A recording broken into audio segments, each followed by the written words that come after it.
Hi, let's chat about what makes maternity care different than every other piece of medicine. Now, I want you to think about why or what are some reasons that you would go to a gastroenterologist, right?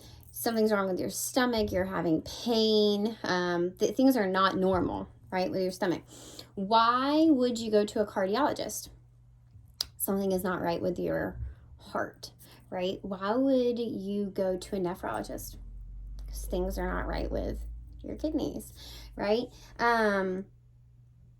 When we go to the doctors, things are often wrong, or we're going because we're sick. Something's not right. We're going to get help.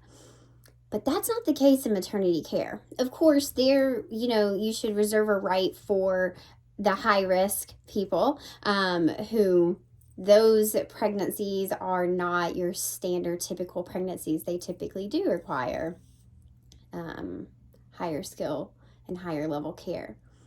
But for the most part, maternity care are just your average, everyday, healthy people who just happen to be birthing, right? And actually, arguably, this could be the healthiest that you are because you're not only keeping yourself alive, but you're actually sustaining 2 lives, which is pretty cool. And it takes a pretty healthy person to be able to do that. So we have to think about that when it comes to consent. Now, I was recently listening to one of my favorite podcasts. It's called Gyno Wino, with Nathan Riley is the host. And a recent episode, I played them over my head. It's one of my favorite episodes. I learned so much, and it really gives you a great insight into the physician side of things. And that's my jam here, is how can I be that bridge between physicians and patients and our clients, right? Patient clients and physicians. How can I bridge that gap? Because right now there's so much misinformation out there. There is so much mistrust in the medical community, and I really want to be that bridge. And that has been my motto since the day I started this company. It's kind of like my little personal tagline. So anyway, I was replaying this episode, these conversations that happen on Gyno Wino. And he actually interviews a lawyer. She's a human rights lawyer, who focuses on childbirth and pregnancy and medical manipulation, malpractice, things like that, right? Hermine Hayes Klein, I think is her name. And she talks about maternity care is the only place in medicine where the practice itself, like the things that you're doing, override patient consent constantly and consistently. And it's almost ingrained in the culture of maternity care. And there are actually OBs that will tell you that consent is given the moment that someone walks onto an L&D unit. Otherwise, why would they be there? I have had providers look at me in the face and say, of course she wants this, she's here. And I'm like, that's not how that works.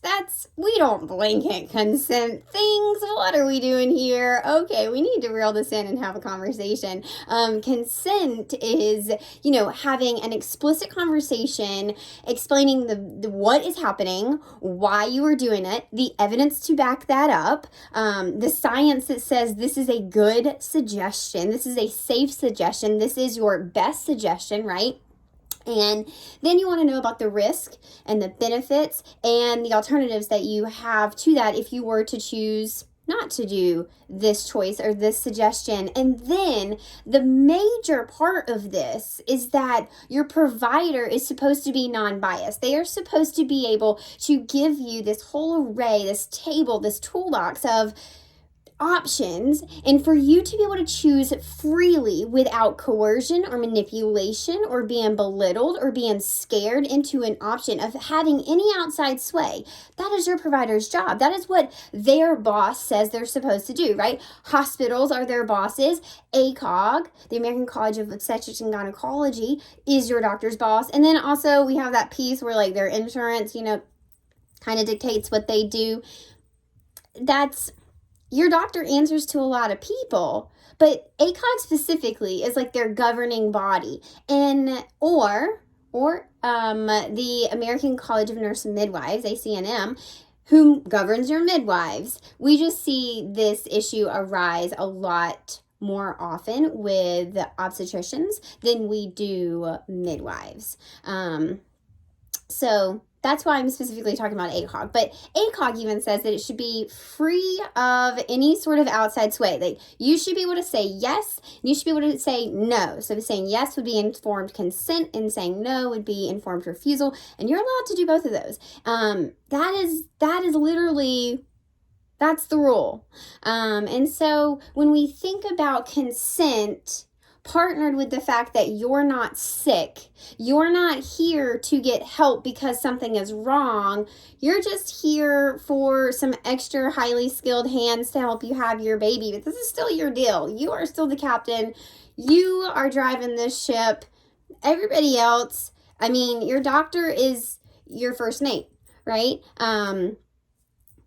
You get to structure your team. Maybe your partner is your first mate and your doctor's after that. You've chosen this person to be on your team, but it does not mean that their suggestions or the practice of maternity care or cervical exams or things that are not based in science, like not allowing people to eat during labor. We want to make sure that your consent is being honored in that, and not just being bullied into things or appeasing a not evidence-based policy for the heck of it.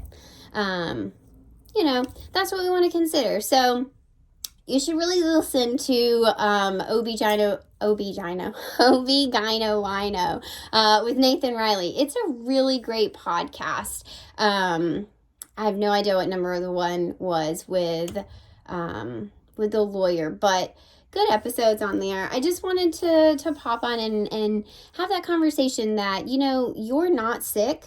You're there to have the help of your provider, but they are help. They are not, they're not the law. They're not God. You are leading this ship, and I want you to have the confidence to be able to do that, and that requires you to be educated and prepared to have these conversations and navigate all that. And that's what I do in the birth lounge. But for the purpose of, consent and figuring out kind of the mental dynamics of having a baby in the hospital, you're not there because you're sick. And then, your consent matters because you actually have a lot of options because you're not there because you're sick. If you went in with a broken arm, there's not much we can do about it. Kind of need to brace it. We got to wrap it up, and you're going to have a cast probably. That's probably our only option. Sometimes we only have one option. When it comes to your birth, that's not the case. You don't just have one option. And so your consent is super important. Not that your consent with a broken arm doesn't matter. It absolutely matters. You just don't have as many options. You can consent to a cast and get it, or you cannot get, not consent to a cast and be sent home with a broken arm. It's probably going to heal no matter what. Just depends on how nicely and smoothly do you want it to heal back. That's not the case with birth, right? You have choices all through the whole entire thing. The entire thing. Actually, you have over 170 choices, and that's what I teach you in the birth lounge, is how to navigate these conversations with your doctor, how to navigate these choices, how to spot the choices, how to spot the control in the room, how to bring the control back to you, how to pause the room, pain relief, pushing, all the things. But that's neither here nor there. I wanted to remind you that your consent is important and it matters. Your birth goals matter, and you're not sick. Just remember that. You are carrying 2 lives. So